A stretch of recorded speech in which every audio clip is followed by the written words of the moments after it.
Sound was feel movement. Okay.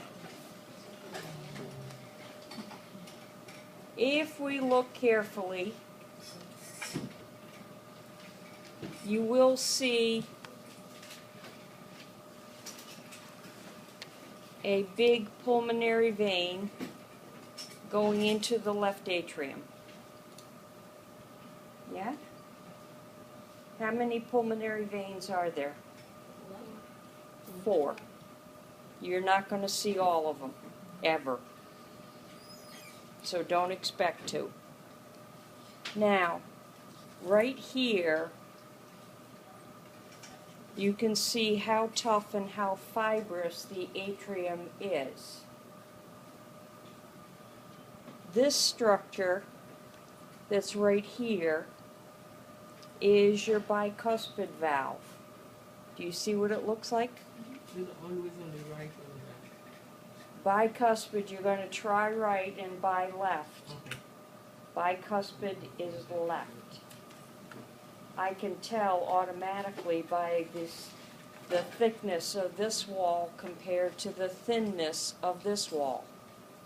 You're always going to have a large left ventricle and a small right ventricle. Why? Because when it comes to the Right. The right ventricle only has to contract with enough force to send it less than a foot. So you don't want to blow out all of the delicate tissue. So now, once we know where we are, we can see the probe on the chordae, and below the chordae, you're going to see a very nice papillary muscle. Okay? Papillary muscles will be found in the ventricles only.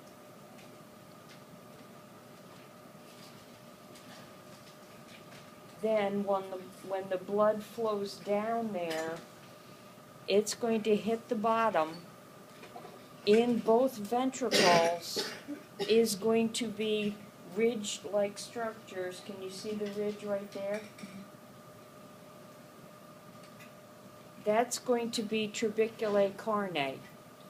We've heard of trabeculae before with bone. Carnae is going to be heart or flesh. If you are a carnivore, what are you? Meat eater. You're a meat eater. You've had chili con carne. That would be chili and where's the beef, basically. So what we're looking for here is those ridges to increase surface area would be the trabeculae carnae. They're going to be found in both ventricles. Where is it? Right. Okay. Right there. Great. Thank you. Okay. Now, when it hits the bottom, the heart will contract and eject the blood up past this valve. This is your aortic semilunar valve. Does that make sense to you? And if I look hard enough, it would be on the other surface of the heart where I can actually find the openings to the coronary arteries. So, again, left side, this would be the front version of it. So, this is left wall. Here is the papillary, here's the chordae, this is what's left of the bicuspid. Blood comes down, gets ejected up past aortic semilunar. The openings to the coronary arteries are going to be, there's one there, and then there's another one right over there. So look for 2 openings directly above aortic semilunar, and you will find the opening to the coronary arteries. The coronary arteries, if I get into one right here,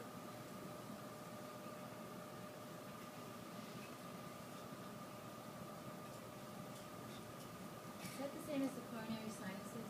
nope. It isn't. Can you see where I'm going?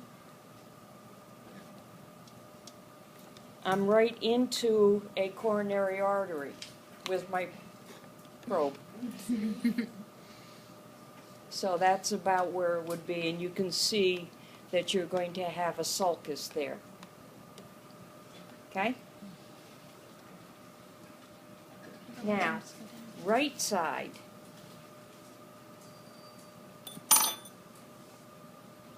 What are the three things that dump into the right atrium? The suburban Sweet. Now what we have is we're getting some closure, and what I'm going to do is I'm going to open this guy.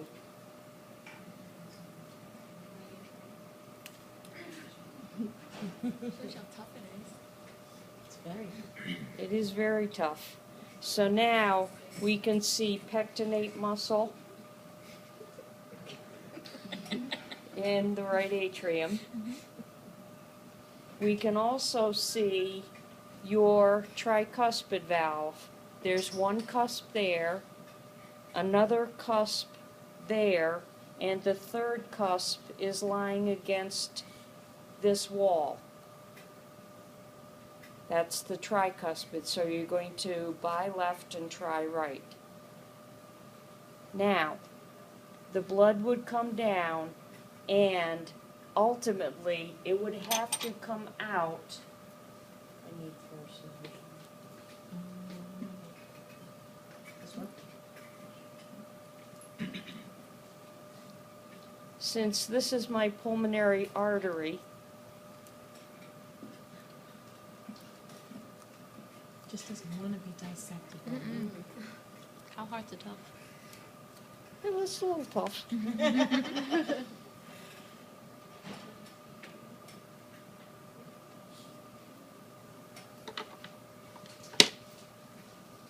Okay. The blood would enter into the right ventricle and then come up past. Can you see the valve? Right there. It's right on my fingernail. That bad boy is going to be the pulmonary semilunar valve. Now, Sheepy has one thing that we don't. In order to moderate the size of the right ventricle, see this thing that looks like a little elastic band? I don't know if you can see the elastic band right there. The little thing that's wiggling like a worm. That is a moderator band. It moderates the size of the right ventricle. Here's another one.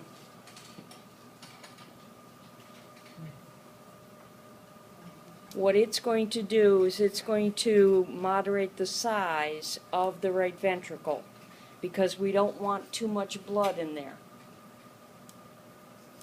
So that obviously the right ventricle has the moderator band, whereas the left ventricle does not.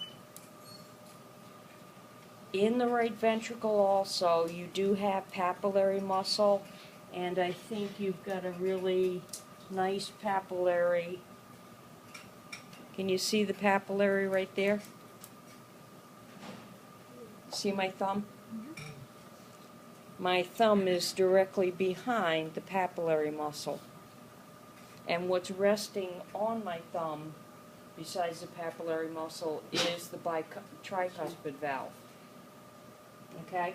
You are going to have trabeculae carneae, and all of the linings on the interior of the heart are going to be covered by endocardium. Is that the stuff that looks like spiderweb, kind of? Yeah, Okay. yeah. The shiny surface, can you see the shiny surface on the inside? It It's going to cover all the valves. That's going to be endocardium. All right? Now, you're going to have a wall that's going to separate the right ventricle from the left ventricle. Because it's between, it's known as the interventricular septum. This right here. Okay, so interventricular septum. Now you have one other septum. It's referred to as the interatrial septum.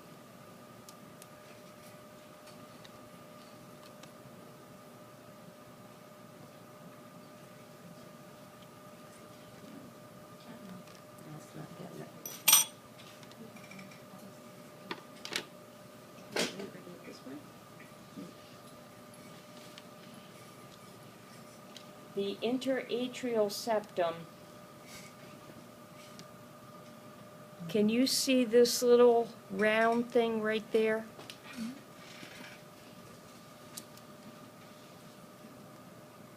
Right here? It's known as the round window, fossa ovale, or interatrial septum. It's going to separate the two atria. That little tiny hole. It's a little tiny hole, it's a depression, and it's clear. In order to be able to see it, you have to stick your finger into the left atrium, open up the inferior vena cava, and you should be able to see it. So that, if I get another heart,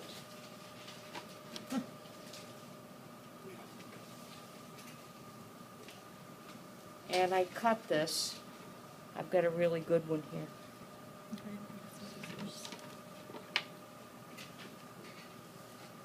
What I'm now going to do is I'm going to cut the opening for the inferior vena cava.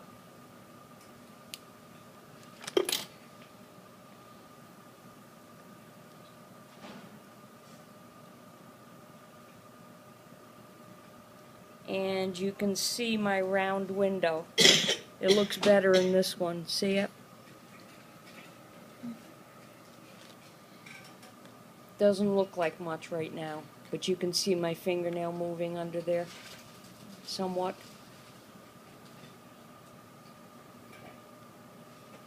See the round? Okay, yeah. Wow. So that's the round window. Okay. So basically, that's what we need. What you're going to do is you're going to look at a whole heart. Make sure that you're good with the plumbing on the top. One thing I didn't get a chance to show you was the opening to the coronary sinus.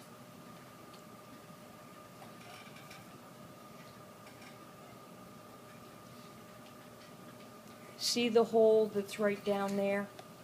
The inferior vena cava has to be open.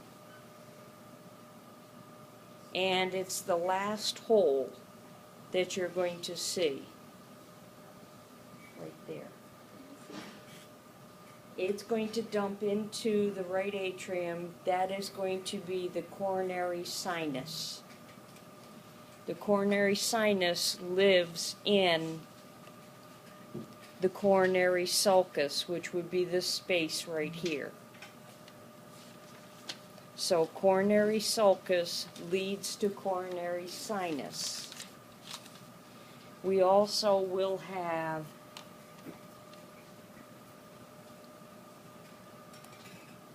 an anterior interventricular sulcus in which coronary arteries, coronary veins, and nerves will run. Okay? That's on the outside. Coronary sinus would be living right in here, leading to the right side. because it's going to dump the oxygen deficient blood from the heart into the right atrium. You good?